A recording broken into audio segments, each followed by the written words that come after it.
What's up, everybody, and welcome to this week's episode of the Well Man's Podcast. My name is Bryan Brozy. I'm joined by my friend and co-host, Keone Tita. Keone, how are you today? Good. I'm excited about this topic because it's probably one of my most favorite subjects and also one of my favorite supplements to use, and that is all about fiber.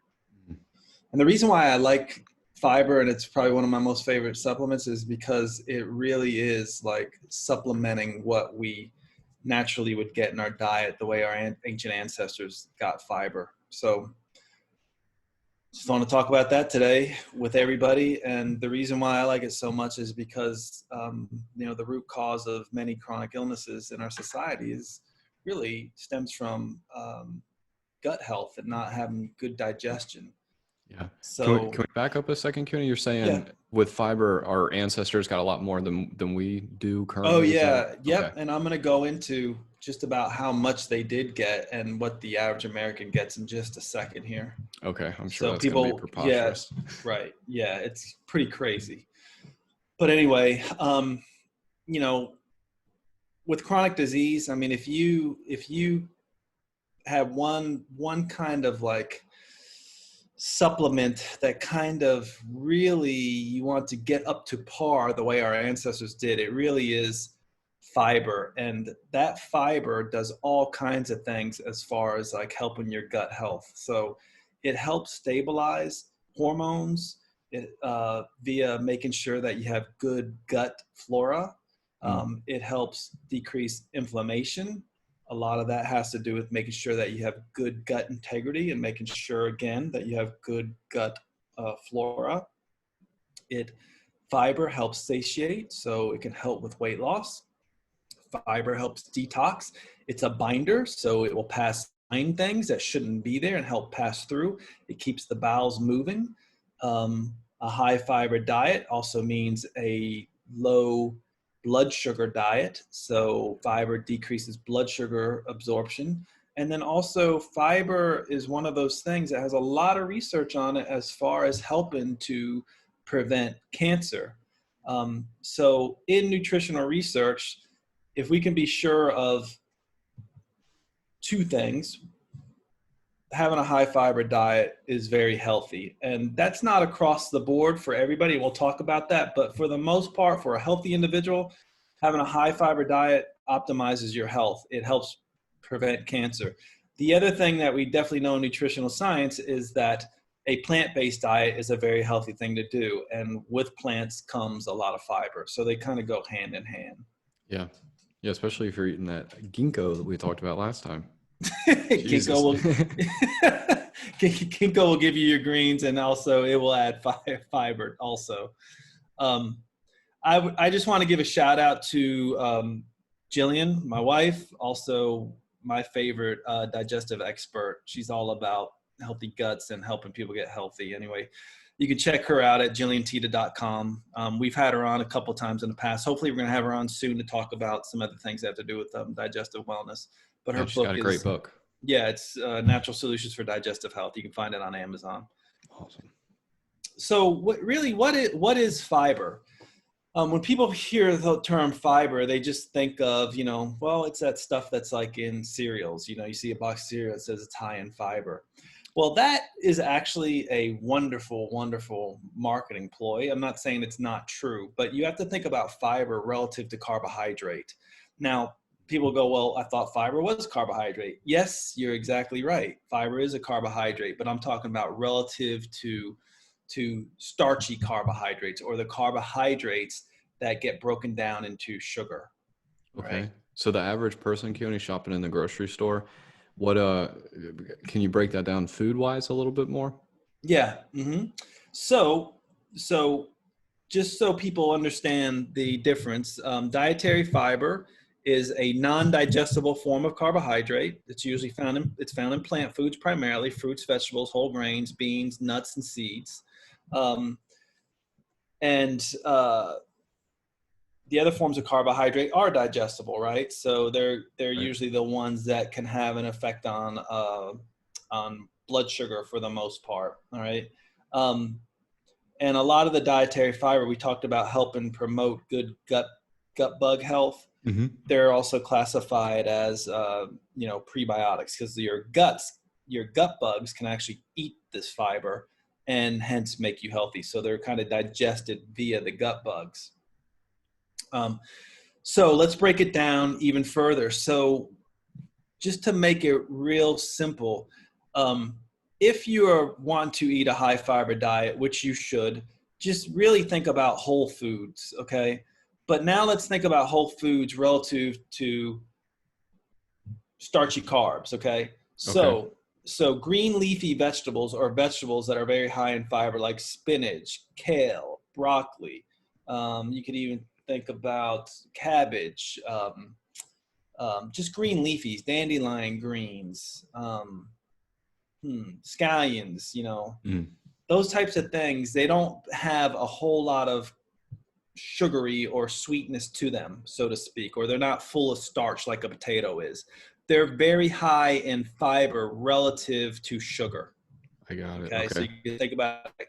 And I'm not talking about refined sugar. I mean, I'm talking about like a starch, right? Yeah. Like Yeah. Initially, I was like thinking carb. pasta, but you broke that down a lot better. Right, I got right. it. So vegetables. So just think about fiber as, contrast that with relative to the carbohydrate or the starchy carbohydrate in foods. So vegetables tend to have the highest fiber relative to starchy carbs, okay, Hmm. out of all the foods. All Hmm. right, so just across the board.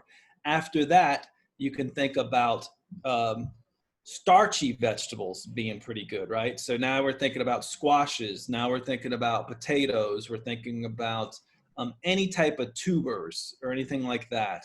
Um, uh, they're going to tend to have a good amount of fiber in them, but they're going to also have a higher amount of carbohydrate than your green leafies. Right. Okay. Right. Um, Yeah. The and then, distinction you made between bitter and a little bit more sweeter, it's kind of just a yeah, general good rule of yeah, thumb. yeah. Yeah, that's true. The more bitter the food, the less sugar it's probably going to have in it. That's Yeah. certainly true. Yeah. So you think about greens tend to have more of a bitterness to them. Um, and then down the line from there, you can think about fruit. All right, fruit is typically very sweet. There's Hmm. exceptions to that. There, for example, avocado is technically considered a fruit.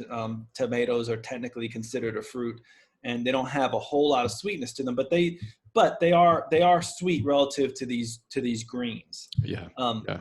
but in general, the sweet fruits like mango, papaya, citrus, apples, and all that, they're going to have a higher amount of carbohydrate relative to fiber, or starchy carbohydrate relative to fiber. And Gotcha. then beyond that, now you can think about whole grains. Okay, they're going to have a higher amount of carbohydrate relative to fiber.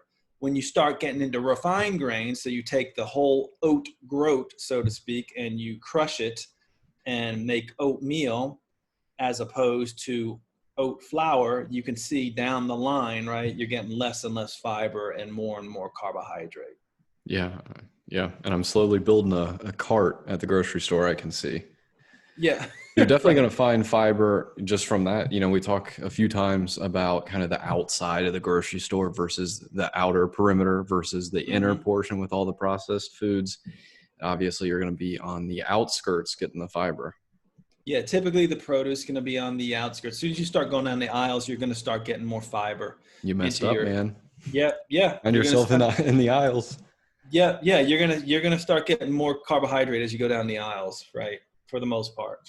Um, Beans and nuts and seeds, Mm, again, they have a good amount of fiber in them. The nice thing about beans, nuts, and seeds, they also are well proportioned. They have a pretty good amount of protein in them, yeah. as well as fat. So they tend to be a good sugar balancing food also. I tell people to, if you're looking at a processed food and not so much whole foods, to really think about what we used to call the old metabolic effect nutrition label. Take the total number of carbohydrates on that nutrition label, subtract out the protein, and subtract out the total fiber, and you'll see it in grams. That number for a processed food, that's not going to really be too bad on your sugar or making you making your blood sugar spike, or what we call a fat forming food, so to speak, that number should be 10 or less. So it's total carbohydrate minus the total protein minus the total fiber. 10 or less is probably a good processed food to get. So when you're looking at your cereals, you want to try to do that. And a lot of the paleo cereals out there fit that formula really well, right? Okay. So think about what the paleo diet is. It's all about eating foods with the foods that are kind of more, natural to the way our ancestors ate foods for the most part, Yeah. Yeah, that's definitely a useful formula. So total carbs minus the protein minus the fiber in the number should be nutrition 10 or label. less. Right, for processed foods. So if you're Hmm. going in there and you're going, I want to have a protein bar, and you see a protein bar, it's labeled protein bar, and you see that it has 30 grams of carbs, 5 grams of protein, and 1 gram of fiber. That's a sugar bar. That's basically a candy bar. So you can really kind of Yeah, get an navigate. idea. Yeah, you can navigate with that. So what are the two main types of fiber? And one is soluble and the other one is insoluble fiber. And they're both very healthy for you. And a lot of foods have both of these in there. Soluble fiber, the way it sounds, it's soluble. So it's soluble in water. It basically pulls water. It attracts water to it. So it can bulk up and form like a gel in the digestive tract. And so it slows digestion so that your stomach and intestines do not absorb a lot of nutrients. So it's a good way to stem the tide of a rise in glucose in your blood sugar and blunt insulin spikes. So therefore, you're not going to be in fat storing mode with a big insulin spike, right? Because what does insulin do? The higher it gets, it just takes all the nutrients that were put into your bloodstream, especially sugar, and shuts them away into your cells. Anything left over is shut into the fat cells and turned into fat for storage later. Mm-hmm. And so soluble fiber, are we typically finding that in those green leafies that you mentioned, or is there? You're gonna find it in all fruits and vegetables. So they all have a combination of both. But I'll go over different types in just a second, just so people will know like which ones are more insoluble, which ones are more soluble. But in general, most foods have both. They just have different relative proportions of them. Right. And you want a nice balance of both, I assume. Yeah, you absolutely do, which is kind of a good thought there, because if you're going to go search for a fiber supplement, you want a good balance of both.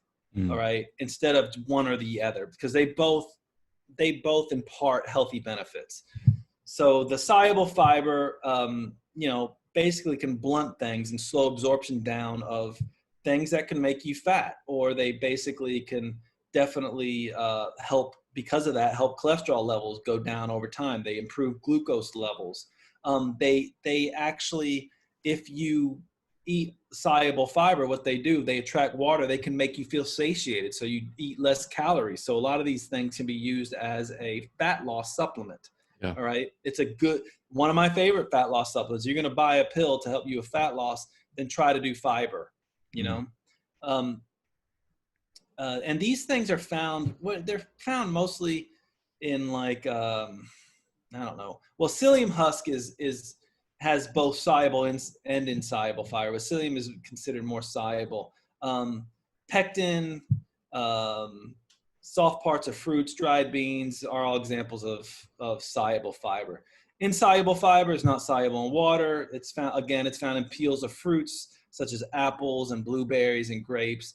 It acts like a natural laxative, so it speeds the passage of food quickly through the stomach. So it helps put peristalsis into overdrive, so to speak. So it's a great way to help with constipation. It also adds bulk to stool. It's also a good binder for things. So any like carcinogens, that you don't want carcinogens that sitting around in your gut, right, being constipated, or your liver via the gallbladder secretes bile salts into, and cholesterol and a number of toxic substances into the gut.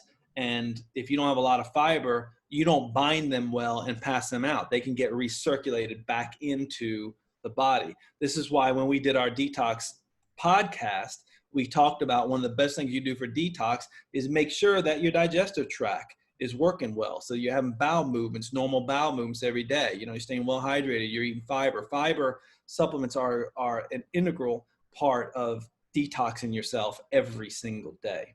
Yeah. Yeah. As we said before, both types of fiber help maintain good, healthy gut flora.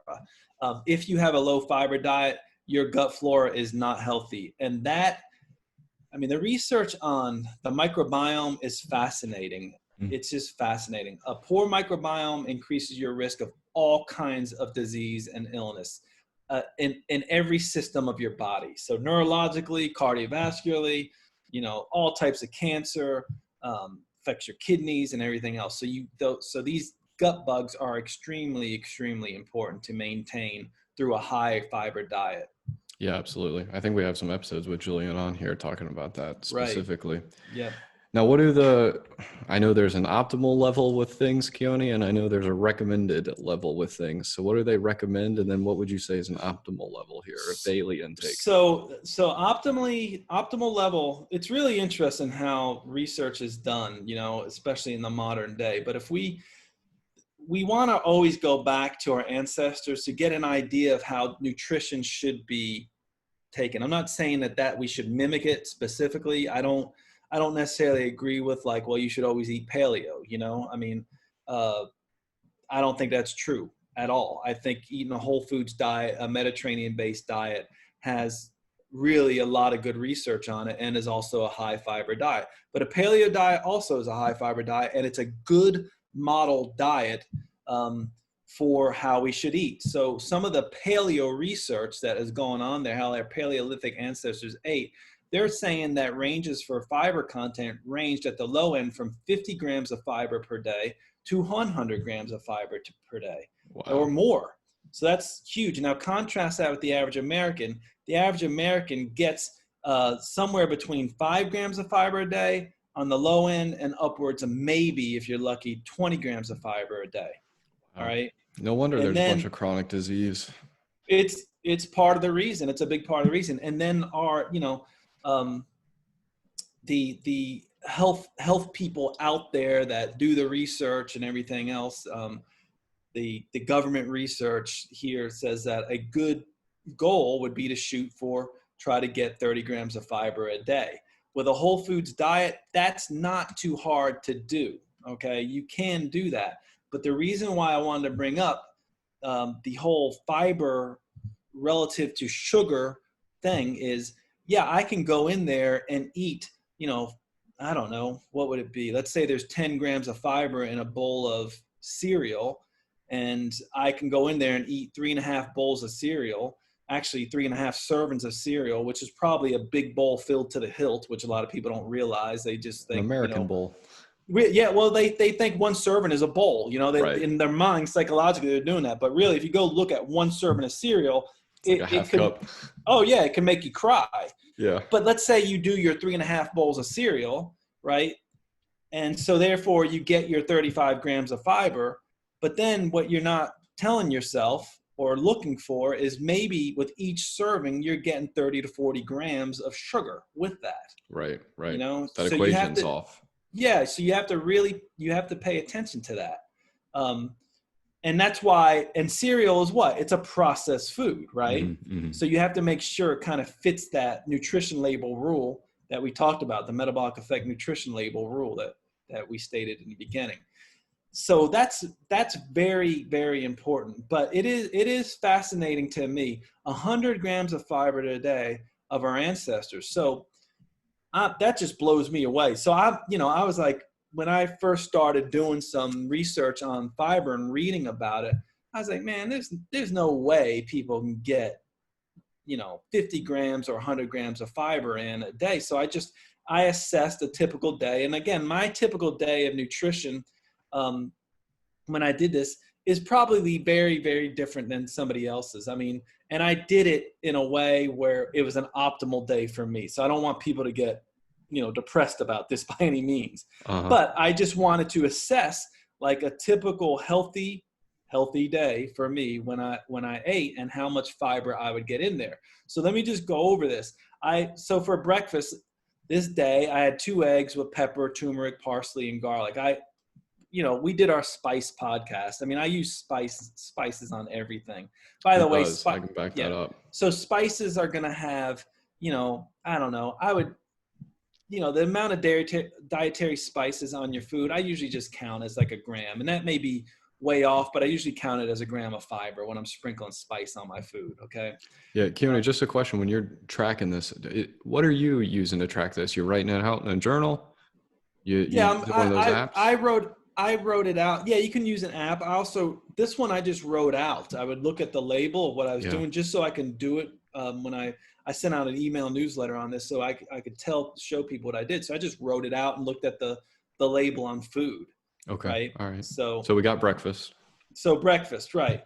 So that was my breakfast was 150 calories and 1 gram of fiber there. But with that breakfast, the 2 eggs, I had a serving of spinach, right? That was another gram of fiber, and a serving of berries. That was another 4 grams of fiber.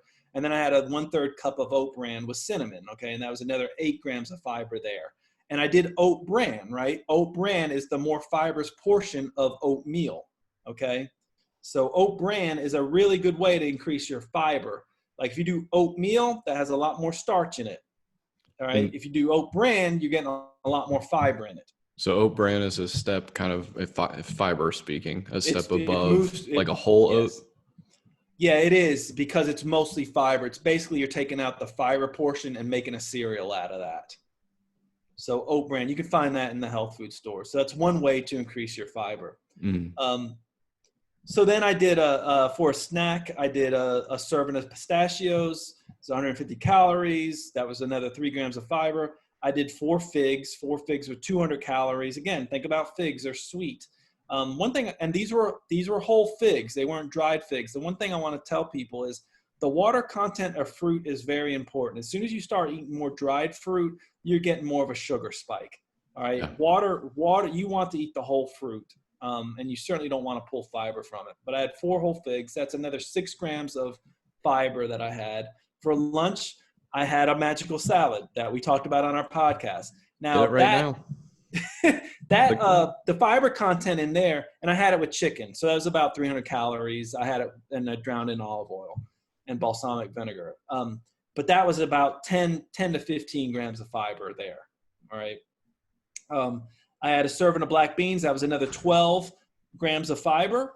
And that was my lunch. For a snack, I had oat crackers. All right. So I had, that was 90 calories. Most of that was coming from sugar. That was 2 grams of fiber. I had peanut butter. That was another 190 calories. That was another 3 grams of fiber. I had 1 medium apple with amchur, which is a spice. I think it's more of an Indian spice. I think it's green papaya peel. Anyway, it has a really nice sour taste to it, and it goes really well with sweet. So that's why I like putting it on my apples. Apples Speaks with to like the lemon. bitterness. Yeah. Apples with lemon and apples with amchur or with both is really nice. And you can find amchur at a specialty spice store. It's like green papaya peel. I think that's what it is. But anyway. And that added 4 grams of fiber. And then for dinner, I had tomato sauce, lots of spices in that.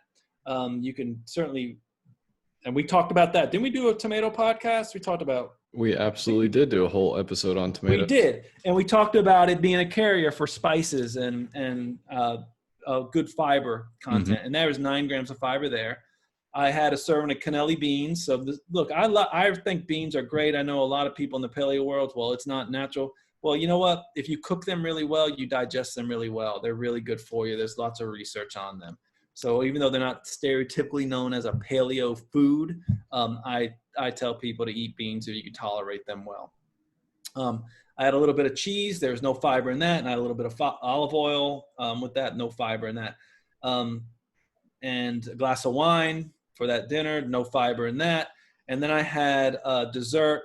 I love coconut-based ice cream, and that's what I had there. But I had the So Delicious ice cream, which is a very high fiber ice cream. There, like 10 grams of fiber in there. Wow. It's really good. And then I had a teaspoon of unsweetened cocoa. That's 2 more grams of fiber. And so with that daily consumption in my meals, I had 2,426 calories. All right. Again, this is a time I don't eat this much anymore. I was working out like a fiend at the time, so my calories went up quite a bit. But people who work out probably want to get more calories than that. Like if they're bodybuilding, or a lot more than that. Right. But my fiber content was 82 grams of fiber for that day. You're getting close to your ancestor. Right. So that is pretty amazing. If you wanted to get to 100 grams of fiber, you can certainly add a fiber supplement to that, or you can change your nutrition around. A big caveat: people that are going to listen to this podcast can be like, oh man, Keone and Bryan are talking about how great fiber is for me. And if you're a person who's not used to fiber in your diet and you go out and start eating a ton of fiber, you're gonna be pissed off at me and Bryan. You're gonna be like, what the hell? They destroyed my gut. You Mm. really have to acclimate into getting enough fiber into your diet. You have to start slow and slowly work it up, and then you can digest it very, very well. If you're going to do fiber or a high fiber diet, it always should come with a lot of water, because fiber, even though it can get your bowels moving, if it doesn't come with water, you're going to be constipated. And again, you're going to be mad at me and Bryan again. So try not to breeze through these podcasts. Some of these, Well, there's some golden nuggets in there, right? Yeah, absolutely. That can help people. Absolutely. I do have a kind of a funny story, Keone, about going and picking berries when I was, I don't know, 16 or 15. Yeah. And I would go and pick blueberries with people, and I just end up eating all the blueberries, right? I end up with no blueberries in my bucket and a belly full of blueberries. My hands are all blue. I got blue lips. Right. And I was probably constipated for a few hours, and then boom, the blueberries are coming out with that insoluble fiber. And not only that, the other thing, if you do a lot of fruit, if you get a lot of sugar from the fruit, which you are, the sugar will have an osmotic effect where it pulls water into the intestines. So yeah, you can go from straight constipated 1 second to diarrhea the very next second. Oh yeah. So anyway, so those that's a really good rule of thumb. Like if you're not used to a high fiber diet, go slow with it. If you're not used to doing a fiber supplement and you want to, go slow with it. And you can slowly increase and break it up during the day. Do it in divided doses. You certainly don't want to do 50 grams of fiber all at one time. Yeah, you got a good picture of that in your optimal day there. Your optimal eating. You're going to get sick from doing that. One thing we haven't talked about, Bryan, that we really need to hit on, because I know people are going to be asking, well, we're talking about fiber. Well, what are the types of fiber that are out there? There's many different types of fiber found in our food. And I just want to go over the main types of fiber so people just have an idea about them. So this is more in-depth than insoluble. More in depth than just increasing your fiber. And then I want to go back and just talk about real quickly, just run down some of the diseases or ailments that are directly related to a high fiber diet and that high fiber diet benefiting them, or a low fiber diet causing them. All right, so we'll talk about that too. But types of fiber: number one, cellulose. Cellulose is a primary component of plant cell walls. It's in all vegetables pretty much. It's in, there's small amounts of it in fruit and vegetables. This is a type of fiber that just passes through our gastrointestinal tract relatively intact. It binds to other food components you've eaten, helping to move things along. So getting cellulose in your diet is a good thing. A lot of fiber supplements out there have cellulose in them. Cellulose will aid gut bacteria, which can actually help break down cellulose a little bit. Okay. If you get too much cellulose in your diet and you're not used to it, it can make you very, very gassy. All right. Yeah. So, but all plant foods have cellulose in them. They're part of the just being plant, so legumes, nuts, and bran have them in there. Another fiber called inulin. This is a soluble fiber, and it definitely slows down digestion, makes you feel full longer. It actually is used, it has a mild sweetness to it, so it can actually, without affecting your sugar. So you'll see inulin put in things that may add to sweetness. It definitely promotes the growth of beneficial bacteria, and anything that does that, any fiber that does that is known as a prebiotic, right? So it's helping. So a lot of prebiotics are actually fibers. Okay. So it's helping the gut bacteria with that. This one's very interesting because this one, if you get too much, can make you very, very gassy and put you into GI distress. It's found a lot in chicory root, which is naturally found. I think you can find it in the food stores, but inulin is found in all fruits and vegetables too. But it's very, very high in chicory root, bananas, garlic, onions, things like that, asparagus, even in wheat. But it's a good one. I think yeah, it actually can slow the absorption down of nutrients and things like that, and just aid digestion all along.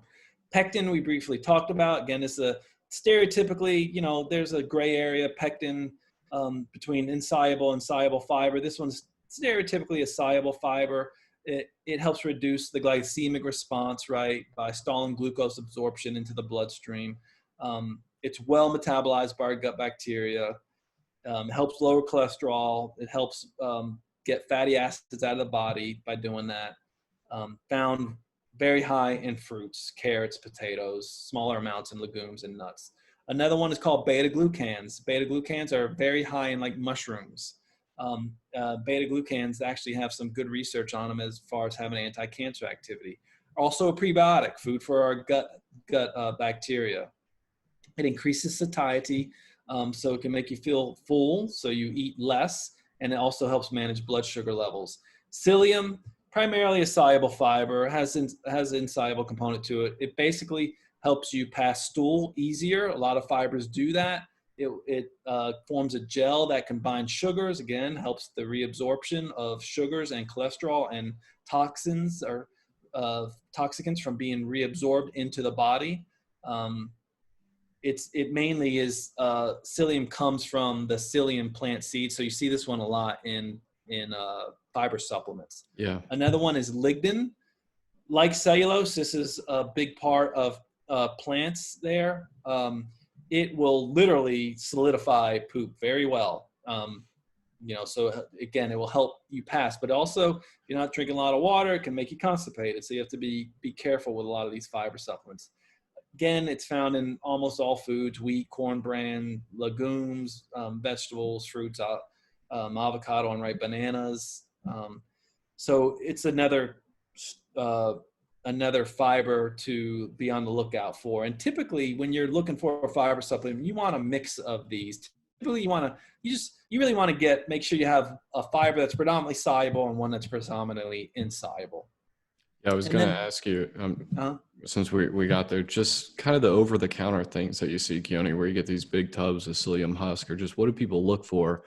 Like you mentioned, a balance of fiber, of the types of fiber. But what do you look for in a supplement? I think a good one would be, first of all, you really have to be careful with the fiber supplements you get in the drugstores, because usually they're highly sweetened. They're artificially flavored. And they're somehow orange. They're somehow orange. Yeah, they're just they're a highly processed fiber. So I don't recommend that. You want to find a fiber that has pectin in it, maybe psyllium husk in there, cellulose in there, maybe some inulin in there, a combination on the ingredients, like a whole fiber components in there. And those are the fibers that we use through our clinic. And a lot of these have to be, you have to find at a health food store or prescribed by natural doctors or natural, functional medicine practitioners, natural MDs that are really schooled in this stuff and know what fiber to get for people. Yeah.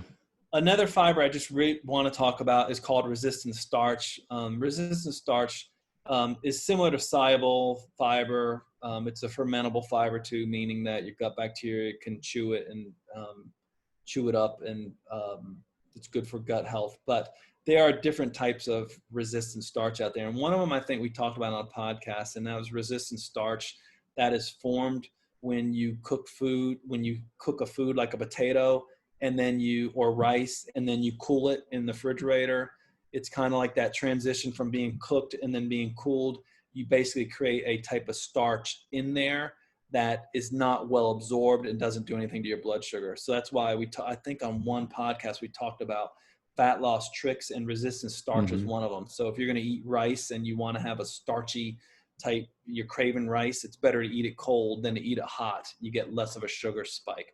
That's a type of resistant starch. And you're getting that in that transition, correct, Keone? So like when I'm making overnight oats that aren't cooked, but I'm mixing them with milk and then put them in the fridge, I'm not getting that transition because they weren't cooked?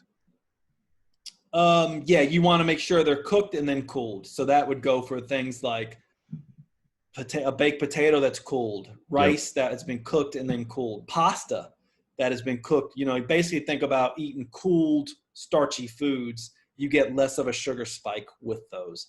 Okay. It occurs during something called retrogradation. It's basically the dissolved starch becomes less soluble after being heated and cooled, and it just doesn't get absorbed into the body. That you don't get the As sugar well. spike. Yeah. Yeah. Seems like it also makes your bowl of pasta really, really sad. Of course it does. It does. Although I enjoy cold rice. I mean, it's actually it feels very chewy and satisfying, you know. Sure, but you're an enigma. Yeah. Maybe so I am, but Jillian says that same thing.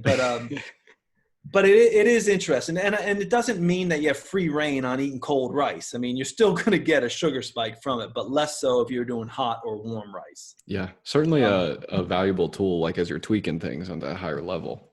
Yeah, Be aware of that. Yeah, absolutely.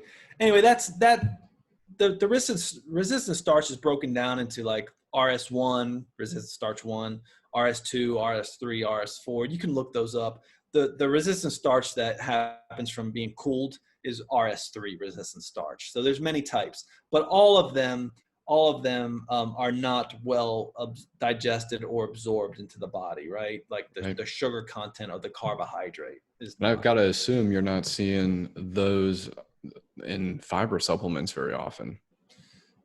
You may see some. I'm starting to see some that you may see where it says resistant starch in there. It can help. That is a good comment though, because I would think they would put it in there, some of it, because you're not getting a big sugar spike. But there's also, I think there's other better fibers in resistant starch to do that. Yeah. So some of the, like RS4 resistant starch is actually chemically modified. It's industrial starch, you know, that's been modified. But and that may be what they put into, because it just resists digestion. One of my most favorite fat loss supplements as far as fiber goes is a fiber called glucomannan. And glucomannan is basically a fiber that's found in a plant called konjac, or the corm or tuber of that plant. It's all glucomannan. You don't digest it as well. And shirataki noodles are all glucomannan. Shirataki noodles are a form of our Japanese noodle, which is you just don't digest it. And it's glucomannan, and it tends to be it's a water-soluble polysaccharide, so it's a water-soluble fiber, and it just helps with satiety. It keeps you full. If you do shirataki noodles and make pasta out of that alone, it's a really good pasta noodle substitute without getting the starch or the blood sugar spike from eating pasta. They taste like normal pasta, Cuny? I've never heard of them or had them. No, they don't. It's not. I'm certainly not going to lead people to believe that, but it's it can be as satisfying.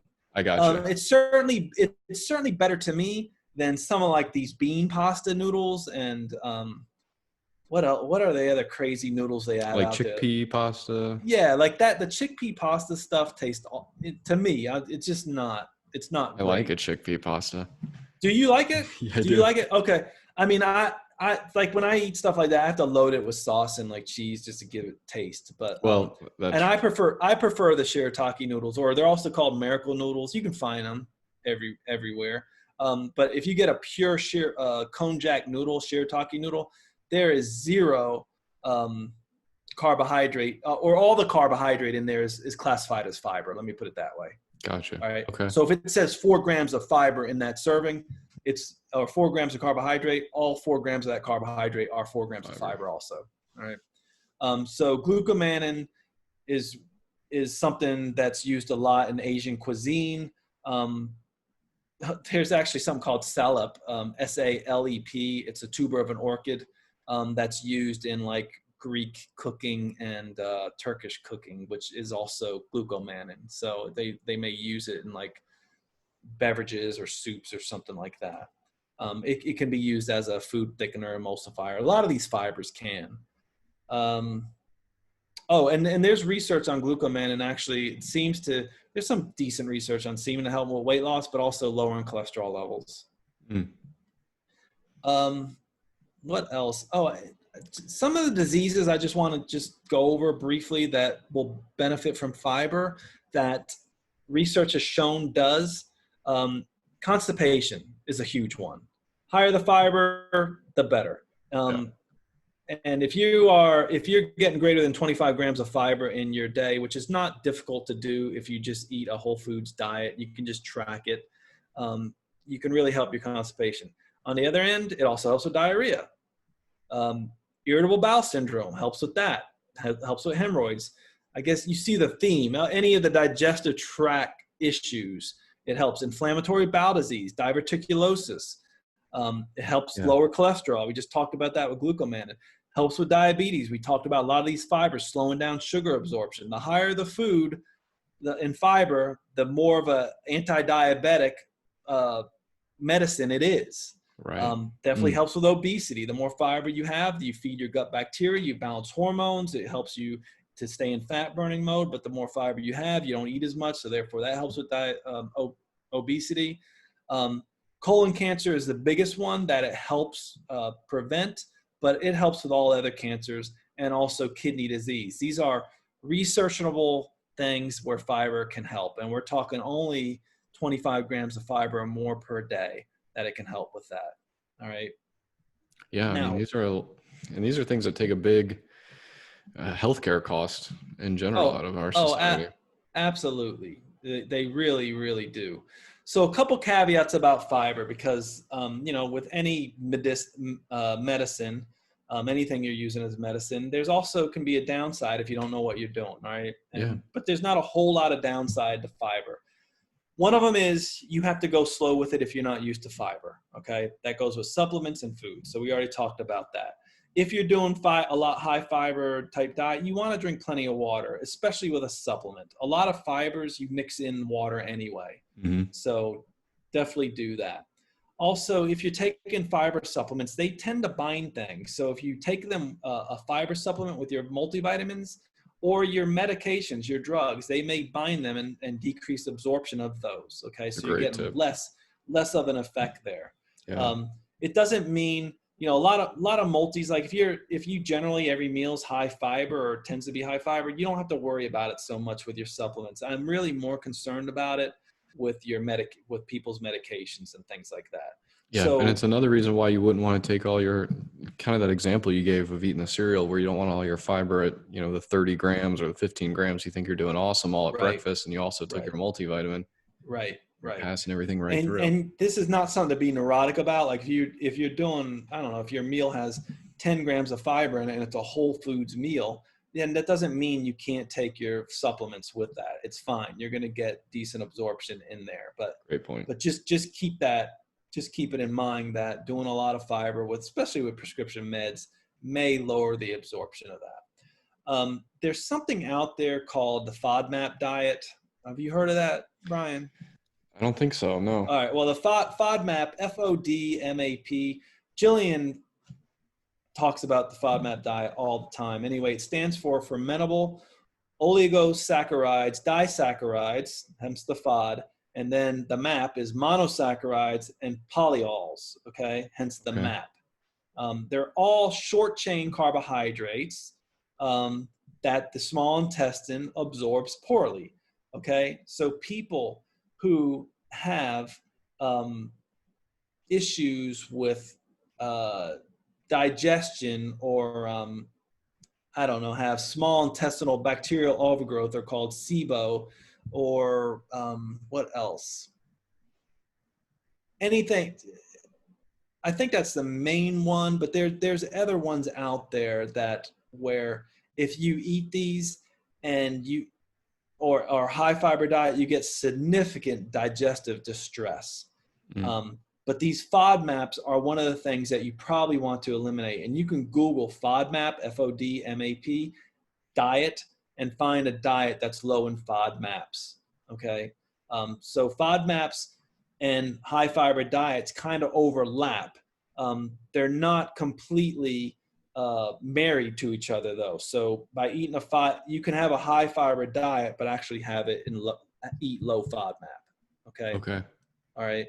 Or you can eat eat high FODMAP and eat a low fiber diet. So you just have to be careful about what kind of fiber you're doing.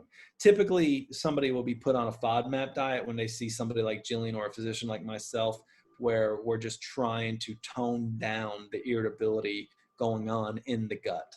But I want to bring that up because, I just don't want anybody going, well, I'm going to just eat a high fiber diet. It may not be right for you. You probably should talk to a doctor first to make sure that it can. But if you're generally healthy, yeah, by all means, add fiber to your diet. But like we said, when you do it and you do it too quickly, you can become very gassy and bloated and have, crampiness and The all that other blueberry stuff. story. Yeah, hence the blueberry story. Hence, doing, I don't know. I had a patient who did try to do 50 grams of fiber after I talked about fiber in the clinic, and they, are pretty upset at me because they couldn't, they felt awful for a few days. Anyway, one of the biggest things going on in our country is obesity. And I think this is one of the best ways to help tame that is make sure that you're getting a good amount of fiber in your diet. Yeah. What else? Should we go over anything else? The only thing I want to shout out, Keone, is just kind of you see it in your breakdown of your diet and that optimal day, that optimal eating day. And it's just something I've taken with me and that people can do. We did a whole episode about spices, but you add so much spice to various foods and it's great. And it rubbed off on me to where I'm looking to add turmeric and any sort of, my overnight oats or just any opportunity to get an extra sort of spice in there and round out a meal. Is something I've taken from you, something that everyone should kind of take. And I think it's very important.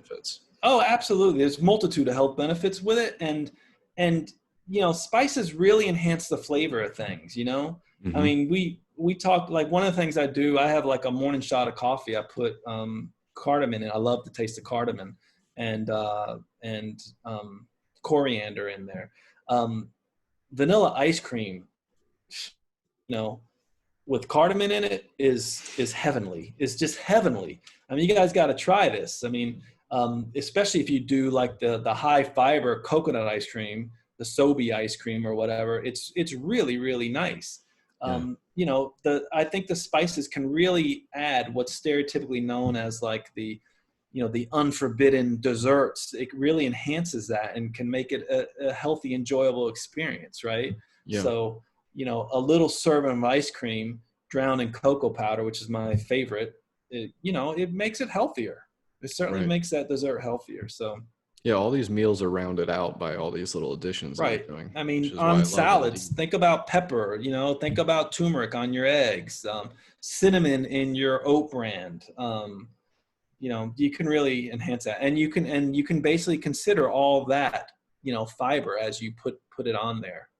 Yeah. So just real quick, I know, so we got a whole episode on spices, but when you're looking for a quality spice in the grocery store, Keone, to add that fiber, I assume you can't just go pick up the grinded down lowest quality of the spice to get kind of that gram of fiber that you're talking about, or can you? It's really interesting. All right.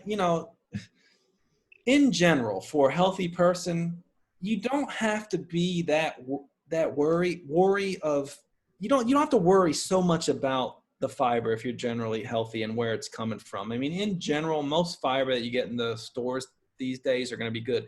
Yeah. Is it better to get organic spices and things like that? Absolutely. It's going to be better because there is a little bit more quality control with those things. But I just tell people, any food store that has, spices in there, it's going to be good. And if you use something a lot, like a spice a lot, like I use a lot of pepper, I use a lot of cocoa, I use a lot of cinnamon, I use a lot of cardamom. Yeah, then it's great to buy those things in bulk. I mean, I go through them quite a bit. If your spices are going to sit around for more than a year or so, maybe 2 years you can give them, then it's probably time to, get rid of them. Gotcha. But it's not going to be bad for you. They're just going to maybe lose some of the oils, the essential oils in them, or the things that give them the taste. But it's still, it's not going to go bad as far as the fiber content goes. Yeah, that's true. So yeah, I mean, I just, I tell people that, just play around with your spices, and I wouldn't be afraid of getting them. I mean, you hear some things like with like turmeric, cocoa having a higher heavy metal content. All the research that's been done on cocoa has been done on cocoa that, they're not even worried about the heavy metals, and you see all the great cardiovascular benefits for it. So yeah, you may get exposure to some of these things, but I think the advantages of eating that is going to outweigh any disadvantages of that. Yeah. Yeah, there's a lot of great info in there, CUNY. Thank you. Anything yeah. that we want to wrap up with? No, I think maybe we should, since you brought it up, maybe we should hit on spices, maybe do a podcast on how to increase your spice consumption during a day. Yeah, that Different sounds ideas. great. Yep. Yeah, absolutely. All right, everybody. Thank you for listening. Hope you enjoyed this episode, and we will talk with you next week. Take care, everybody. Bye.